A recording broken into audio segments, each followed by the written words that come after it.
Oi galera, bem-vindo a Israel e o Mundo. Esse capítulo é turbo. Nos últimos 2 finais de semana, houve manifestações em Israel. E algumas pessoas me pediram para comentar sobre e explicar o que é, ok? O tema das manifestações é contra a reforma jurídica. O que significa isso? No mundo tem muitos tipos de democracias, mas de modo geral todos têm alguns princípios, ok? O poder está na mão do povo, a maioria manda, mas tem que respeitar os direitos constitucionais, os direitos básicos das minorias. E uma das principais ferramentas, a principal ferramenta para isso é a Suprema Corte, ou no nosso caso, o Poder Judiciário. Ok? Em Israel, nos últimos 20 anos, o judiciário vem acumulando mais e mais poder e agora chegou ao ponto de mexer em leis fundamentais, em assuntos do governo e até influenciar na identidade de quem vai ter qual cargo político. Determinou, por exemplo, semana passada, que um cara que foi votado como chefe de um partido grande não pode servir como ministro e não deu uma justificação baseada em lei. Deu justificação baseada em princípio.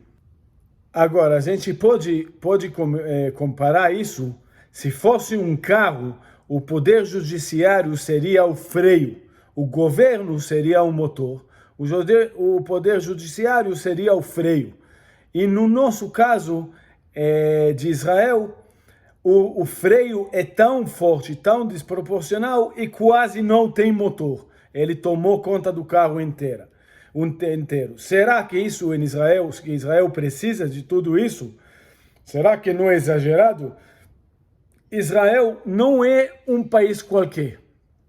As decisões em Israel são de importância existencial. Se o judiciário em Israel cancelar o governo, então quem vai tomar decisões importantes que Israel precisa tomar?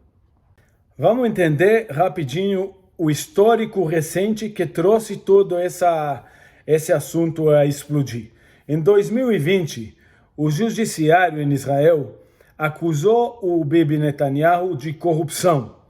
Falaram de várias coisas, que ele tem muitos charutos que recebeu, que está errado isso, que ele é corrupto e ganhou dinheiro através de submarinos, que ele exagerou na quantidade de sorvete da casa do primeiro-ministro e que ele aceitou cobertura positiva na mídia em troca de alguns favores, ok? O resultado disso era que o Bibi teve fama de corrupto, teve que lidar com vários casos na justiça, e como isso foi afastado do cargo, e tivemos o governo Bennett Lapid. Israel perdeu muita altura internacionalmente, perdeu muita governabilidade, que quer dizer que o governo não conseguia fazer nada que precisava. Se precisava proteger relíquias de históricos, não conseguia. Se precisava montar uma ação militar, não podia, porque a corte ficou mais forte do que o governo. E, obviamente, quem gostou muito disso foi o Irã e o mundo terrorista, que não teve essa contrapartida vindo de Israel, e a União Europeia e o governo Biden nos Estados Unidos. Adoraram, já expliquei no capítulo passado, fizeram a festa. O pico de tudo isso foi chegar nesse momento do acordo de gás que falamos no capítulo passado, em qual Israel aceitou diminuir em território e em riqueza natural, ok? Junto com isso, começaram vindo, junto com esse enfraquecimento de Israel, começaram vindo notícias do julgamento do Bibi Netanyahu, demonstrando praticamente que houve uma jogada judicial para retirar ele do poder. Resultado de tudo isso foi que o governo caiu, o Bibi começou ganhando força de novo, ele ficou inocente no olhar público e voltou ao poder nas últimas eleições, ok? Isso é o histórico para a gente entender. Nas eleições, toda essa história do poder do jurídico ficou um assunto principal.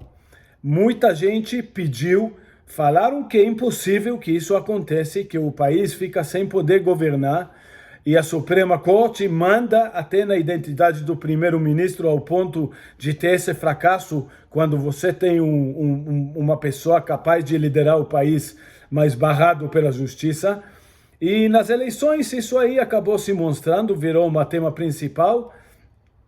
E o povo, mais ou menos, o povo declarou nas eleições que não aceita mais a esquerda mandar no país através do judiciário. Então, acabou sendo decidido de fazer mudanças no judiciário. Certas mudanças pequenas, graduais, e queriam fazer de um jeito que envolve debate com o judiciário, para consertar um problema, mas continuar com o judiciário intacto, firme e forte. E um dos poderes do país, e não o poder absoluto acima do governo que acaba freando tudo, ok? Agora resta entender, isso é necessário ou não, ok? A esquerda, obviamente, saiu para a rua. A esquerda é uma campanha com placas gigantes. Ninguém tem dúvida que aqui não é só a esquerda dentro de Israel. E eles estão tentando barrar essas mudanças para eles não perderem o poder político que eles têm dentro de Israel sobre o governo. O plano A deles é ganhar nas eleições, que não costuma dar certo. Eles perderam nas eleições agora, estão tentando segurar no poder através do judiciário. Agora que tem planos de fazer mudanças no poder do judiciário, obviamente isso levou essas pessoas aí para a rua. Só para ter ideia, faculdades na União Europeia ameaçaram que se professores em faculdades israelenses não se manifestam e não mandam os estudantes deles se manifestarem, eles vão barrar verbas, eles não vão aceitar pesquisas israelenses em estudos mundiais, em estudos europeus. Obviamente isso é uma ameaça, eu diria feia, é um envolvimento, uma tentativa de influenciar coisas internas em Israel por atores fora de Israel que não deveriam estar mexendo em assuntos internos em Israel, mas estamos acostumando, já vimos, Israel não é um país normal, Israel é um país que sempre tem que lidar com interferências externas e o lobby externo é fortíssimo, ok? Se precisa de mudanças ou não precisa de mudanças, qual mudanças precisam, eu não vou entrar nessa questão. Ok? O debate aqui vai muito longe, a questão de direito constitucional, de princípios de governabilidade, é muito complicado. A verdade é que os dois lados têm razão.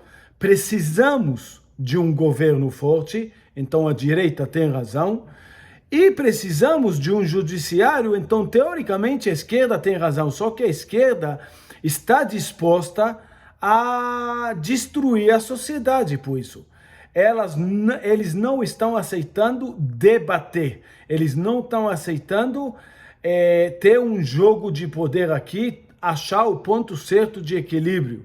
Eles, bancados obviamente por esse dinheiro externo, estão ameaçando a ir para a guerra civil praticamente, ok? Temos que entender, o governo faz. O judiciário é um freio, barra de fazer. Israel não consegue se defender dos perigos existenciais dela através de não fazendo. Israel precisa fazer. Tem vários exemplos disso. Sendo um capítulo turbo, não vou entrar nisso também, ok? Mas não pode ganhar uma corrida só usando o freio. Tem que usar o acelerador, tem que usar o motor. Especialmente no caso de Israel. Israel, se perder as corridas, perde a existência dela. Diferente de outros países, já expliquei isso, ok? A minha opinião, para somar tudo isso, é que precisam ser feitas certas mudanças. As mudanças têm que ser feitas com bom senso, para achar o ponto de equilíbrio. Tem que ser feito de um jeito que envolve todos os lados. Então a esquerda tem que parar com essa ameaça de ir para a rua e de quebrar o país e de divulgar. Tem gente agora nos Estados Unidos, judeus influentes, falando que se tiver qualquer mudança no jurídico, ele vai parar de suportar Israel, vai parar de falar a favor de Israel, vai parar de divulgar a favor de Israel. Isso é uma atitude muito errada. Precisa, nesse processo, parecido com educar uma criança, precisa colocar limites, precisa colocar no lugar. Não precisa esmagar, obviamente, ninguém quer esmagar. Não precisa exagerar. Esse lado, esse órgão, o judiciário, precisa ser respeitado, precisa ser poderoso, precisa ser independente, mas tem que pôr certos limites. Ele não pode atrapalhar os outros poderes, muito especialmente em um país que nem Israel, com as circunstâncias que Israel tem que lidar, ok? Agora, a última coisa, só para terminar. Obviamente, podemos olhar por todo esse processo e ver que em Israel tem esse debate. Eu acho que isso, no mundo inteiro, vai ser um debate principal entre o governo e o judiciário. Se a gente olhar em outros países também, não vamos falar quais, o judiciário está ficando tão poderoso que está barrando direitos do governo fazer certas coisas, está entrando em questões de liberdade de expressão. E eu acho que, seguindo esse debate em Israel, pode talvez dar muitas dicas sobre qual que é o jeito certo de debater esse assunto. Para terminar, obrigado, espero que gostaram. Se gostaram, por favor, divulgar esse vídeo, esse áudio, passa para os outros. Se gostou, passa para frente.